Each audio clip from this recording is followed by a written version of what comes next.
Өмнө нь цэвэр агаар төслөөр агаарын бохирдлыг бууруулна гэж 80 тэрбум төгрөг зарлаа гэж маш их шүүмжлэлт дагуулж ирсэн. Гэтэл энэ удаа бол тэрнээс их буюу 2 дахин их буюу 177.5 тэрбум төгрөгийг зарцуулах ийм шийдвэрийг засгийн газар нь гаргаж байна.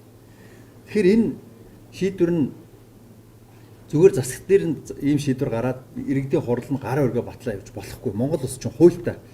Монгол улсын төсвийн тухай хууль, өрийн удирдлагын тухай хууль дээр аль ч шатны иргэдийн төлөөлөгчдийн хурал нь төсөв батлахдаа баталж байгаа төсвөө иргэдэд ил тод яг юун зарцуулахын гэдгийг нь тайлагнж байж баталдаг ийм үүрэгтэй. Тэгэхээр энэ үүргийн дагуу хүн амын бүлэг юу гэж үзэж байна вэ гэхээр энэ 177.5 тэрбумаар одоо ганцхан худалдаа авалтын нэг ийм төсөв баталчих биш. Засгийн газраас оруулж ирсэн бол ирж нийслэлийн иргэдэд мэдээлэл өгөө. Ингэж мэдээлэл өгөхгүйгээр бид бүхэн энэ төсвийг батлах ямар ч боломж байхгүй. Бид бүхэн өөрсдөө бид бүхэн буюу нийслэлийн иргэдийн хурлын төлөөлөгчд хууль зөрчинө. Иргэдийн хурал өөрөө хууль зөрчинө. Энэ танилцуулга нь гэхээр ерөөсөө эрчим хүчний яамнаас ирж танилцуулга хийсэн. Энэ танилцуулга маш дутмаг. Мэргэжилтнүүдийн гаргасан ганц хоёр одоо асуудлыг энд ярив. Тухайлбал хагас кокс нүүрс бол дэгдэмхий буурч байгаа учраас угаарын хий бол ихсдэг.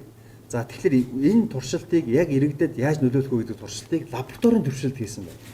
Лабораторийн төвшөнд хийж байгаа туршилт яг өрхийн хэрэглээнд очиод өрхийн айл өрхийн 100-нд нь төлж үзэх. Тэгээд чи ганцхан айл төлж үзэхгүй олон тооны айл төлж үзэх ёстой. Энэ туршилт бол шал өөр. Яг гэвэл онлын хувьд хагас кокс нүүрс нь утаа буурах боловч онлын хувь гэдэг маань энэ лабораторийн төвшөнд хүчил төрөгч маш ихээр шаарддаг. Гэрийн зуухыг хүчил төрөгч ихээр шаарддаг бол боломж байхгүй.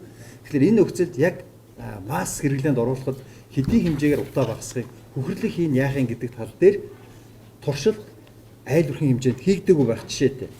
За энэ агаарын бохирдлыг бууруулна гэж 177.5 тэрбум төгрөгөөр төсвийн хууль заасантайгаа энийг зорилгын хүрээнд энэ хэрэгжүүлж болох арга алхмуудаа төсөл хөтөлбөрүүдэд ирэмтлэх ёстой ач холбогдлоор 177.5 тэрбум төгрөгөөр юу хийж болох юм? Маш энгийн тооцоололоор мэргэжилтнүүд ярьдаг 50 сая төгрөгөөр дулаан алдагдал багта пассив хаусыг энэ гэр хороол барьж болж байна гэдэг. Сүхбаатарын талбай дээр, наран туул зах дээр зөндөө жишээг нь үзүүлээ явж байсан. Энэ мөнгөөр 2 сарын хугацаанд шууд утгаараа шатаахын оронд 3885 ийм пассив хаусыг иргэдэд хүүгүй хамаагүй зээл болгож өгөөд энэ жилдээ эх жил дахиад жил бүр ийм хэмжээний арга хэмжээг зохион байгуулад байх. Ийм бололцоотой жишээлбэл төсөл. Ер нь агаарын бохирдол гэдэг бол бид нар энэ дээр бол хүн нам бол маш тодорхой байр суурьтай байдаг. Энэ бол асуудал буюу энэ агаарын бохирдол гэдэг чинь нэг муу төс төснөөсөө ч юм уу төсний сонголтын асуудал биш. Улаанбаатар хотод 21-р зуунд монголчууд маань гэр хороололтоо одоо монгол гэрт амьдраад өөрөөр хэлбэл аятаа тухтаа орон байраар хангагдаж чадахгүй байгаа учраас агаарын бохирдол буюу утаа чинь сөрөг дагвар үр дүн болж ингэж гарч иж байгаа юм. Тэгэхээр агаарын бохирдолтой тэмцэнэ гэдэг бол гэр хорооллын иргэдийг аятаа тухтаа дулаан алдагдал багтаа орон сууцаар хангах, энд орон байраар хангах энэ л хөтөлбөрлөөгөө чиглэх ёстой гэж.